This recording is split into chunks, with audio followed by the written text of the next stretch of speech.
start a really long weekend in Iceland. It's almost like in the US you have Memorial Day weekend, so there's a Monday off, so you probably going to see if you're traveling tomorrow, you're probably going to see a lot of people, a lot of Icelanders on the road. So there are all kinds of festivities going out on, mostly in the countryside. But there may also be events, I believe, in Reykjavik. I have to double check. I always forgot about that this is happening. But this was originally a vacation for those who were in business and commerce. But now it has become like a weekend for everybody. So a lot of people are off. Of course, not in the tourist industry, we're never off. But yeah, that might be an interesting thing for you to know. Yeah, so as we are approaching the wooden church, the black church, I want you to be aware of that these kind of churches or this black color that we used was very common here in the 1700s. It was sort of Danish style because we were under Denmark in the 1700s. As a matter of fact, we were under kings and one queen for almost 680 years in total. I just did the math and I was like, wow, it's such a long time that we must have freedom. So the first Vikings that came here, the Norsemen, also Celtic. There's my friend here in the back, Natalie, she was asking about the Celtic roots. So there were a lot of people from the British Ireland predominantly. They were brought here by the Vikings. Some of them, because the Vikings settled on the British Isles, some of them kind of assimilated with the culture, but a lot of them were brought here as prisoners. And you know, I hate to say it, they were enslaved. And there were a lot of ladies. And we know that there was a company called Deco that had an exhibition in my hometown a few years ago. And there they had discovered that Icelandic women are actually more Celtic than Nordic. And the numbers I saw there was they said Icelandic women are 60% Celtic and 40% Nordic.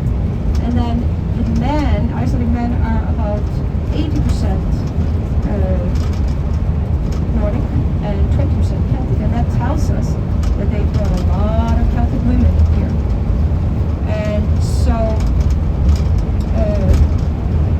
but that is sort of the Commonwealth era that starts with the settlement 874 until 1262, 64.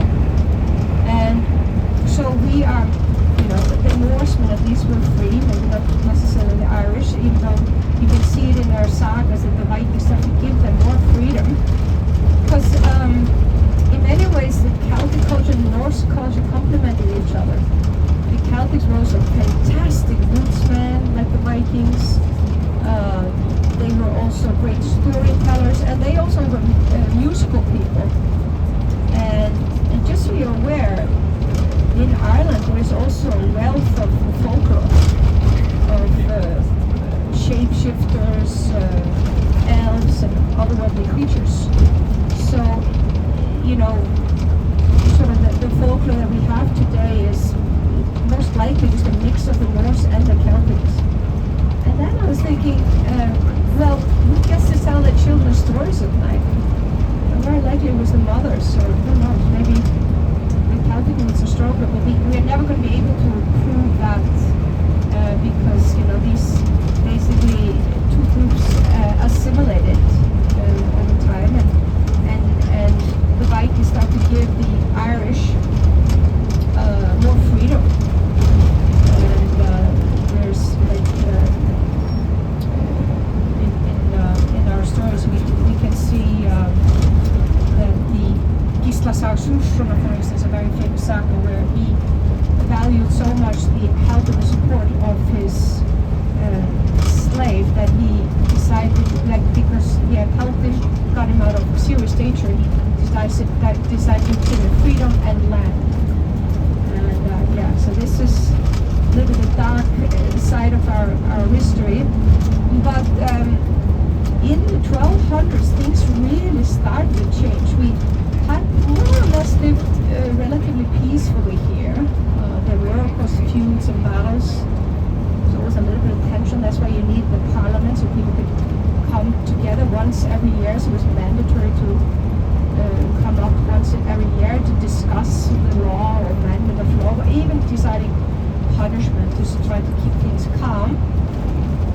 But then the social structure started changing in many ways. It started to some extent with the Christianization in the year 1000, because we started implementing a new tax called the tithe, which was basically 1/10 of agricultural produce or ownership.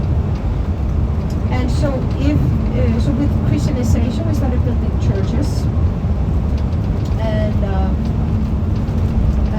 if you had a church on your land, you could actually request the tithe,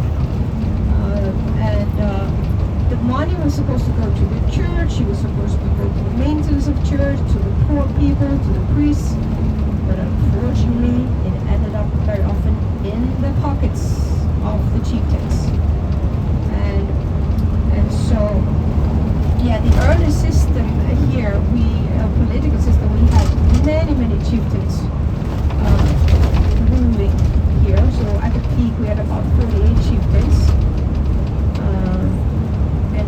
And even there are some historians that believe that when Norway was changing, they say one of the reasons why the Norsemen started to come here, besides them being extraordinary seafaring people, some say there were also massive political changes in Norway. And one of them was it was gradually becoming a kingdom.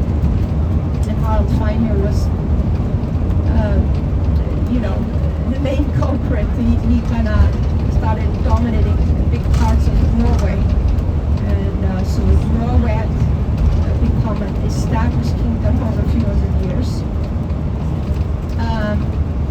But basically what starts to happen gradually is that the power starts to change, and some of the chieftains start to think, well, listen, if I add another church and I take over this district and this area here, I can also request the tithe. And so then over time the power kind of changed, and it kind of more or less ended in the hands